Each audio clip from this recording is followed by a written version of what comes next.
लंगड़ा या कहकर उतार देता हूँ, वहीं बस की सीटी मार देता है।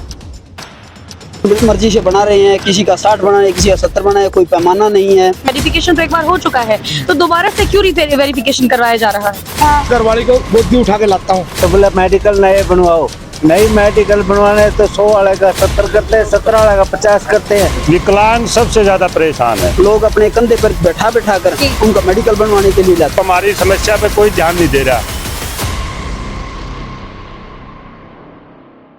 नमस्कार, फिलहाल मौजूद हैं हिसार के सिविल अस्पताल में और मैं हूं आपके साथ सौम्या माथुर। संसार क्रांति पर ये तस्वीरें आप हिसार के सिविल हॉस्पिटल से लाइव देख रहे हैं, जहां पर आज विकलांग अधिकार मंच हिसार के द्वारा अनिश्चितकालीन धरने का आयोजन किया गया है, प्रदर्शन किया गया है। किन कारणों की वजह से किया गया है ये इनसे ही जानते हैं। आखिर किन मांगों को या सरकार के सामने रखने का प्रयत्न करेंगे इस धरना प्रदर्शन के माध्यम से, आइए इनसे जानते हैं। सर, किन कारणों की वजह से, किन मांगों की वजह से आज आपने जो है अनिश्चितकालीन धरना प्रदर्शन किया है?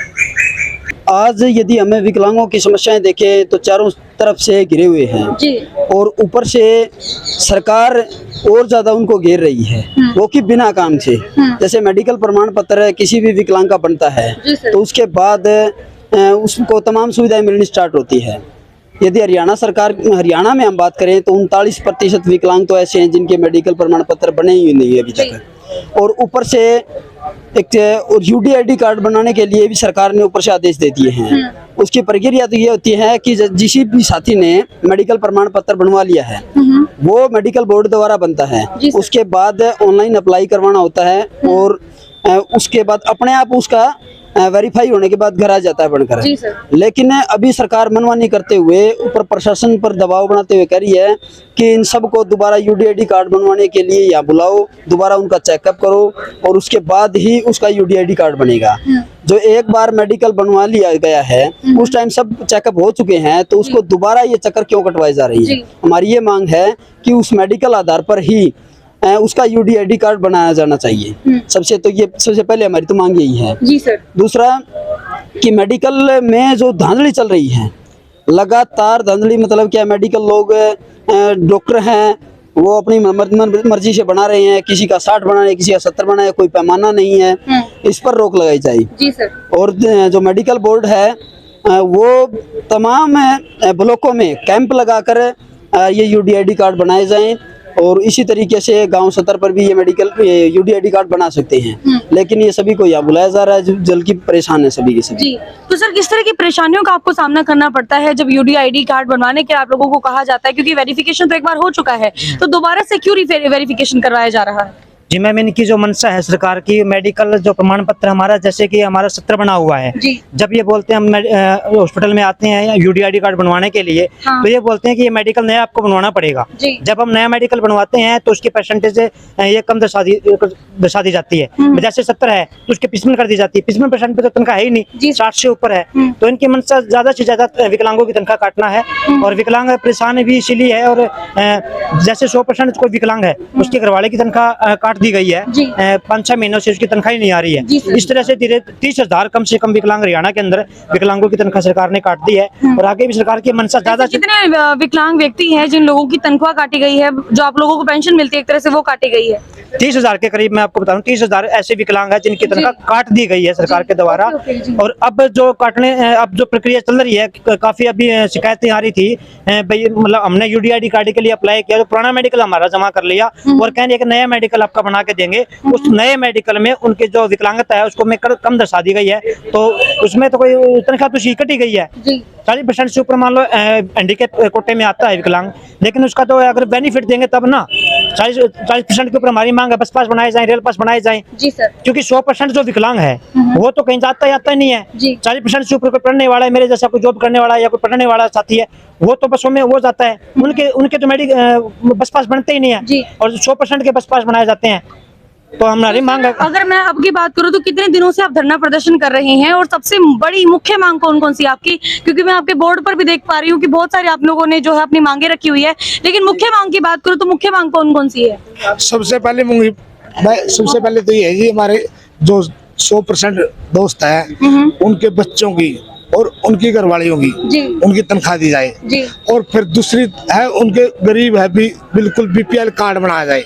उनकी पहली दूसरी समस्या यह जी। है। और तीसरी समस्या यह है कि बस वाला उनको लंगड़ा या कहकर उतार देता है, वहीं बस की सीटी मार देता है। अच्छा। प्राइवेट बस वाला हो या सरकारी बस वाला हो। सर सभी को इस तरह की समस्या का सामना करना पड़ता है। ये देखो, हाँ जी ये घरवाली है मेरी, जी सर ये 100% है।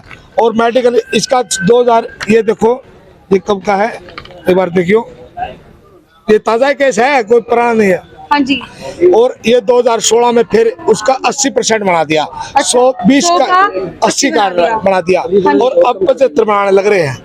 आप 75 बना दिए। हाँ, अब 75 तो इतना बनाने। कम क्यों किया जा रहा है सर? ये समस्या क्यों आ रही है? ये तो आपने ये मतलब जानने की कोशिश नहीं की? सीएमओ साहब के पास जाते हैं। हाँ। 5 भाई विकलांगों को लेकर जाता हूँ। हाँ। घरवाली को गोदी उठा के लाता हूँ। हाँ। गान की डाणी की घरवाली है मेरी, उसका गांव है गारण की डाणी, गारण की बरुवाड़ा के पास पड़ता है, बिल्कुल 5 है। किलोमीटर। हाँ। और गांव छान में ब्याही हुई है। हाँ जी कृष्ण है, बारू नाई का लड़का मैं ही हूँ। हाँ जी तो मेरे ब्याही हुई है। हाँ जी मैं उसको गोदी में खुद अपाइज हूँ। देखो ये देखो, मैं चलता चलता डा पड़ता हूँ। हाँ जी मैं और किसी भाई का साथ क्यों, मैं किसी और के क्यों नाम लूं? तो हमारे साथ ये कर रहे तो और विकलांगों के साथ तो ज्यादा कर रहे हो ना। सर पूरे 30,000 लोग आपने बताए हैं विकलांग। सर आप क्या कहना चाहेंगे कि सरकार आपकी मांगों को स्वीकार क्यों नहीं कर रही और इस तरह इतनी बड़ी धांधली किस तरह से दिखाई जा रही है डॉक्यूमेंट्स के अंदर? ये अंदर काम कर रही है, ये मेडिकल कम करके इस तनख्वाह में कटौती करने की खातिर मेडिकल कम कर रही है। इस करके कहते हैं जो पुराने मेडिकल 2 साल से पुराने मेडिकल है वो नए बनाया जाए, फिर आपकी ड्यूटी कार्ड बनेगी। ड्यूटी कार्ड बनाने आते हैं यहाँ तो बोला मेडिकल नए बनवाओ। नई मेडिकल बनवाने तो 100 वाले का 70 करते हैं, 17 वाले का 50 करते हैं। जी जो 50 वाले उसकी तनख्वाह काट देते हैं, 60 वाले की तनख्वाह है, 50 वाले की तनख्वाह नहीं है। जी ये कर रही धांधली कर रही है ये सर सरकार। अगर मैं यहाँ के बात करूँ तो कहाँ कहाँ से आप लोग आए हैं? फिलहाल हिसार की अगर मैं बात करूँ, हरियाणा से कहाँ से आए हैं आप? पूरे हिसार जिले से। पूरे हिसार जिले से। कितने ऐसे लोग हैं जो फिलहाल इस यूडी आईडी कार्ड बनने की प्रक्रिया से वो परेशान है? जितने पेंडिंग 670 तो अभी यहाँ पे है जी। और यहाँ का सिस्टम ऐसा है कि सरकार ने एक नियम बना लिया, अभी इनके ओनली जो तनख्वाह बढ़ानी थी उनको बढ़ानी नहीं है, इनको खानी है। जी सर जो 250 रुपए बढ़ाने थे उसकी बजाय ये पंगा खड़ा कर दिया, इसकी पेंशन कटे, उनसे से पैसे काट के और वही उनको बांट दे। जी सरकार का सिर्फ यही नियम है। सर आप क्या कहना चाहेंगे? मैडम जी, ये जो यूडीआईडी कार्ड बनवा रहे हैं, इस यूडीआईडी कार्ड में कम से कम 200 आदमी बुधवार के दिन यूडीआईडी कार्ड बनवाने की प्रक्रिया में आते हैं, जिसमें कि ये 50-60 ही आदमियों को टोकन देते हैं। जी और इसमें विकलांग सबसे ज्यादा परेशान है जी जो उसको विकलांग को जो अगर 200 आदमी है उसको 150 आदमी को आप कवर करोगे तो उसका जल्दी कवर हो जाएगा, लेकिन आप उसको 50-60 को ही टोकन देते तो उसकी संख्या बढ़ती जाती है। और ये टोकन के साथ में इसकी विकलांग की पेंशन काटने का काम कर रही है सीएमओ। हम डीसी को भी बोल चुके हैं, सीएमओ को भी बोल चुके हैं, बार बार बोलने के बाद आश्वासन, खाली आश्वासन ही मिलता है हमारे को, और हमारी समस्या पे कोई ध्यान नहीं दे रहा। सर जैसे कि आपने पीछे लिखा हुआ है कि विकलांगों के लिए शौचालय का भी प्रबंध होना चाहिए, पीने के पानी की उचित व्यवस्था होनी चाहिए, खिड़की चालू की जानी चाहिए, किस तरह की बातें लिखी जा रही है? क्योंकि अगर शौचालय की बात करूं तो हम लोग जब भी जाते हैं तो अलग से विमेन का, मैन का और साथ में विकलांगों का अलग से बनाया जाता है, तो यहाँ पर प्रॉब्लम क्या आ रही है सर? ये विकलांगों के लिए सरासर धोखा है। जी सर। एक साधारण आदमी की खिड़की अलग होती है, विकलांग की खिड़की अलग होती है, लेकिन यहाँ पर कोई सुविधा नहीं है, ना ही व्हील चेयर की सुविधा है, ना पानी की सुविधा है, ना ही उसकी खिड़की की सुविधा है। ये विकलांगों के साथ में सरासर धोखा है।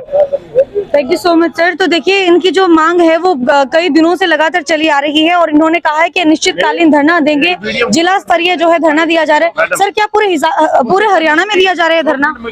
जी अभी तक फतेहाबाद और हिसार में हमने शुरू किया विकलांग अधिकार मंच हरियाणा की तरफ से, और लगातार हमें सारे जिलों में यदि हमारी ये डिमांड्स पूरी नहीं होती है तो पूरे हरियाणा में ये धरना लगाना शुरू कर देंगे अगले बुधवार से। Thank you so much sir. तो सरकार को एक तरह से आपने बुधवार तक का अल्टीमेटम दिया है कि अगर बुधवार तक मांगे स्वीकार हो जाती है तो ठीक है, नहीं तो आने वाले समय में हरियाणा के प्रत्येक जिले के अंदर जो है धरना प्रदर्शन किया जाएगा, ये कह रहे हैं आप? बिल्कुल जी, और इसी मांग को लेकर हमने 2 बार सीएमओ मैडम से भी मिल चुके हैं। जी, तो क्या आश्वासन मिला सर आपको? सिर्फ झूठे आश्वासन। ये कह रही है मैडम कि मैं ऊपर से परमिशन लूंगी और उसके बाद में आपसे आपकी जो जितनी भी समस्याएं हैं उसका हल कर दूंगी। जी। आई बार ये कह देती है कि अगली बुधवार तक आपकी तमाम समस्याएं हल हो जाएंगी, लेकिन समस्या ज्यों की त्यों खड़ी तो रहती है। सर डीसी मैम के पास या एसपी सर के पास भी गए हैं आप अपनी समस्या को लेकर? बिल्कुल, डीसी मैडम से भी बात की थी तो और उन्होंने क्या कुछ आश्वासन दिया आपको? उन्होंने भी यही कहा था। सीएमओ मैडम को बुलाया, वहां जाने के बाद में मैम ने हाँ भर लेती है सभी मांगों की और बाद में काम नहीं करते उस जमीनी पर। स्तर पर नहीं काम होता? हाँ, जमीनी स्तर पर कोई काम नहीं होता। जी। अभी यहाँ देख लो, शौचालय का प्रबंध होना चाहिए विकलांग की तरफ से, हाँ जी। या फिर व्हील चेयर भी यहाँ होनी चाहिए। जी। कम से कम यहाँ जो 100% विकलांग है उसके लिए ले जाने में बिल्कुल, बड़ी परेशानी है। लोग अपने कंधे पर बैठा कर जी। उनका मेडिकल बनवाने के लिए लाते जी, हैं। जी, जी। बिल्कुल सरासरी गलत है। इसी तरीके से यहाँ एक टोकन प्रणाली का सिस्टम चला हुआ है। ऊपर से सरकार का तो आदेश ये है कि 31 अगस्त तक तमाम विकलांगों के यूडीआईडी कार्ड बन जाने चाहिए। जी। और सीएमओ मैडम क्या कहती है कि एक बुधवार को हम सिर्फ 50 ही लोगों के यूडीआईडी कार्ड बना पाएंगे। इस हिसाब से तो यदि हम देखें तो सिर्फ 6 या 8 बुधवार आएंगे और 8 बुधवार के 50 के हिसाब से देखा तो 400 विकलांग को ही यहाँ यूडीआईडी कार्ड बनाना पड़ेगा। बाकी का मेडिकल ये नहीं बन पाएगा। और हिसार की बात करें तो 70-80 हजार विकलांग यहाँ हैं। तो इस प्रक्रिया को देखें तो हम करीबन में 2-4 साल लग जाएंगे। और ऊपर से मोदी सरकार का भी कहना था कि 2019 तक हम सभी के यूडीआईडी कार्ड बना देंगे। आज 2022 चल रहा है और हालात ये हैं आपके सामने है, देख तो लीजिए। मामला जो है सरकार के संज्ञान में भी आ चुका है। सरकार को भी चाहिए कि इनके जो मामले हैं उनकी निष्पक्ष तौर पर जांच करके जो भी इनकी मांगे हैं उनको स्वीकार करे, क्योंकि इनको मजबूरन जो है एक तरह से धरना प्रदर्शन देना पड़ रहा है, यहाँ पर करना पड़ रहा है। अनिश्चितकालीन धरना चलने वाला है ये। और इन्होंने कहा है कि बुधवार तक का हम लोग सरकार को अल्टीमेटम देंगे। यदि सरकार इनकी मुख्य मांगों को स्वीकार कर लेती है तो ठीक है, नहीं तो आने वाले समय में हरियाणा के हर जिले में हर बुधवार को जो है धरना प्रदर्शन किया जाएगा और अनिश्चितकालीन तक चलने वाला है। क्योंकि ये बिल्कुल भी खुश नहीं है। जो यूडीआईडी कार्ड बनाने की जो प्रक्रिया एक तरह से सरकार लेकर आई है उससे बिल्कुल भी खुश नहीं है। और अगर मान लीजिए ये खुश भी होते तो यहाँ पर टोकन सिस्टम चला दिया गया है, जिसकी वजह से भी इनको काफी परेशानियों का सामना करना पड़ रहा है। क्योंकि कहा गया है कि बुधवार के दिन सिर्फ 50 टोकन ही जो है अप्रूव किए जाएंगे, 50 टोकन ही जो है दिए जाएंगे, जिसकी वजह से इनकी समस्या बड़ी गंभीर है। सरकार को भी चाहिए कि इनकी समस्या पर समय निकालकर संज्ञान दे, निष्पक्ष तौर पर जांच करे, ताकि जो भी इनकी मांग है उनको स्वीकार किया जा सके। बने रहिए संसार क्रांति के साथ। मैं सौम्या माथुर फिर किसी एक खास खबर के साथ आप सभी के सामने फिर से हाजिर होंगी। नमस्कार।